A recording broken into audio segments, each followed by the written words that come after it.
I know I wanted to give someone a shout out. I know you said had contacted you during the show, which is Josh Carey. He's with Heavy MMA now. We've worked with him at a different website that all three of us are not very fond of. But I really appreciate him listening to the show and just taking the time out to hear what we had to say, and we'll have to get him on soon too. And obviously, Spencer, we could have had Spencer and Josh on for 3 hours and still had plenty to talk about. And you got two guys of their intelligence and their knowledge. We could go on and on for hours. It's always a pleasure talking to both of them. They're very classy, very nice individuals. And, for Spencer to congratulate me on my article and fight, if it wasn't for him and Josh, that would never have happened. I mean, Josh was the one that introduced me to the editor, and Spencer, gave me some pointers on how they style their articles. So, I owe a lot to both of them. It's always fun talking to them, and when we get Sarah call from home, we'll definitely have to have Spencer back on.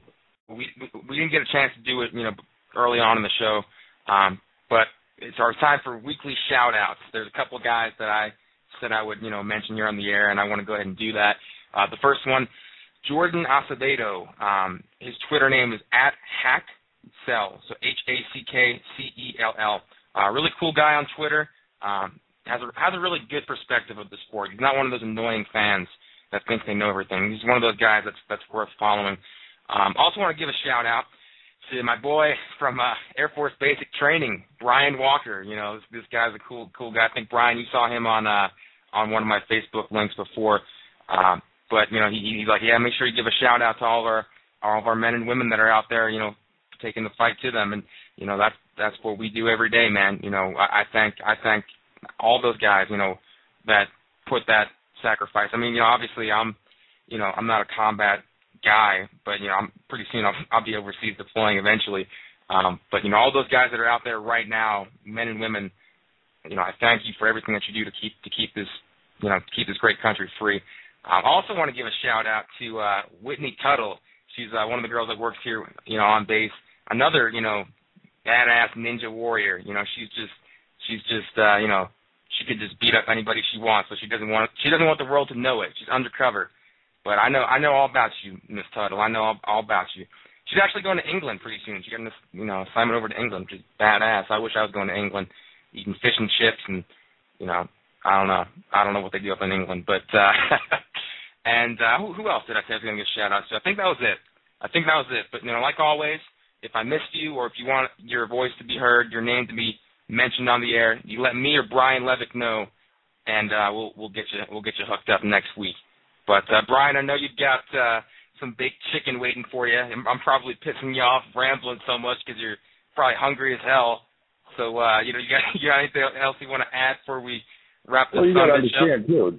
This show starts 6:30 my time, so that's like prime dinner time in New York, and I didn't eat anything other than a boar's head honey maple turkey sandwich at like 2:00, and that's for anybody who has not had the opportunity to try.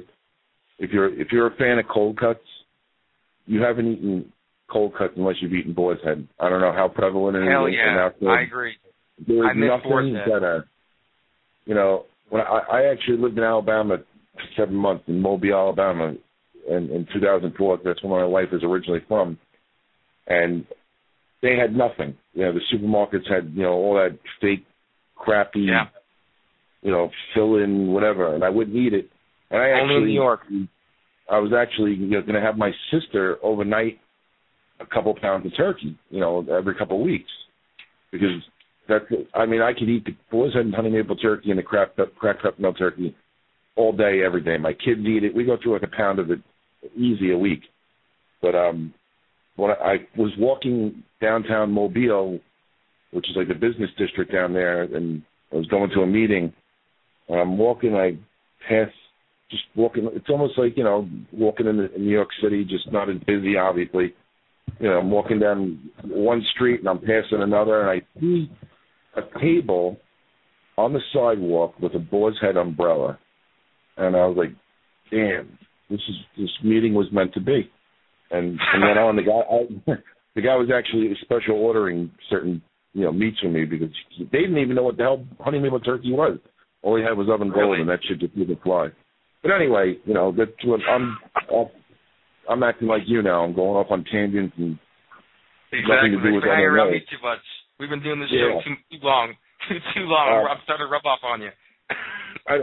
Oh, that's disgusting. Whoa, you know. No homo. No, I just wanted to, implore everyone who's an MMA fan to hit the stores this week and get your copy of Fight Magazine. There's a lot of great writers in there. Just too many in the name. I mean, I can't even remember who else is in there. I mean, obviously Spencer Wright's in there, and Josh Nason. I think Dwayne Finley does some work for them. John Morgan from MMA Junkie. For my story, even if it's the only story I ever write for them, and I know I've talked about this before, just to be in that type of company just one time is just like a dream come true for me. But I think it hits newsstands this week. It's my article is entitled "Catching Up with Carano," where I did an interview with Gina Carano. I'm very proud of it. I'm very proud of the fact that the editor was even willing to read it and then made hardly any changes to it. So it just made me happy that I was obviously doing something right. And you can be the most confident person in the world, and I know you're a very confident person. You're always on Facebook and Twitter talking about how you're getting up every day and you're going to beat the world and beat its ass and do everything that you want to do with life. No, it's not. I'm not being funny. It's a great attitude to have. I appreciate it. You can be the most confident person in the world, but when it comes to your own work, I don't need anybody to pat me on the back, but it's just nice to see it. I don't even care about the money. The money doesn't make a difference to me. I work a full-time job. Seeing my name in a magazine of that magnitude, alongside such other great writers, is that's like the pinnacle. There's nothing else.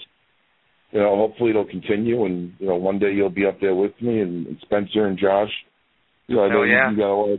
You got a lot going on, so you can't write as much as you'd like to, but you're too busy getting spanked by your sergeants and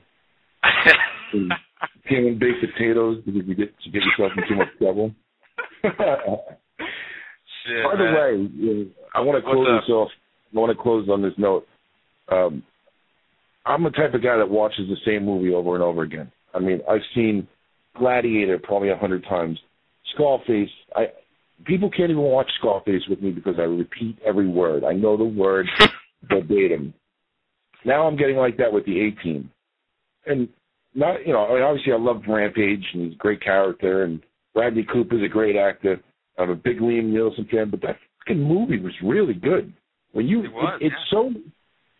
It's got so many intricate details that I've watched it 4 times, and each time I've learned something new and realized something different about the movie.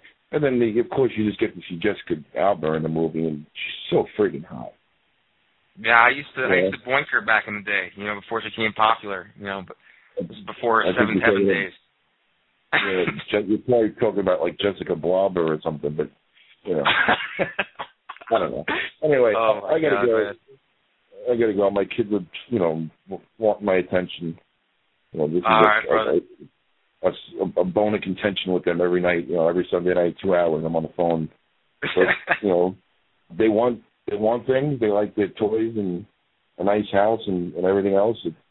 You got to make sacrifices. Hell yeah. But, we'll be putting out the details for next week's show and talking about UFC on FX, Fuel 4, Weidman and Munoz, and possibly one of them becoming the next challenger to Anderson Silva's throne. So that's it for me. No doubt, man. Well, I chugged this Monster Energy, and now I got to go take a monster piss. So we should go ahead and wrap this up before my bladder explodes. All right. I obviously need that, and I know you got to eat. So we'll just, wrap it up here. I want to thank the listeners for listening to the best damn podcast in mixed martial arts, because there's no disputing that. Listen, I'm calling out all radio shows right now. I'm calling them all out. There's none better, and I know we've only been at this for a couple of, months, but I say, hey, bring it. We got more skills, we got more talent than all y'all monkey asses. That's the Monster Energy talking, by the way. I'm going to go let that out. You guys have a great week, and remember, get money, get paid. All right. I'll talk to you later. All right, brother. Have a good one. You too.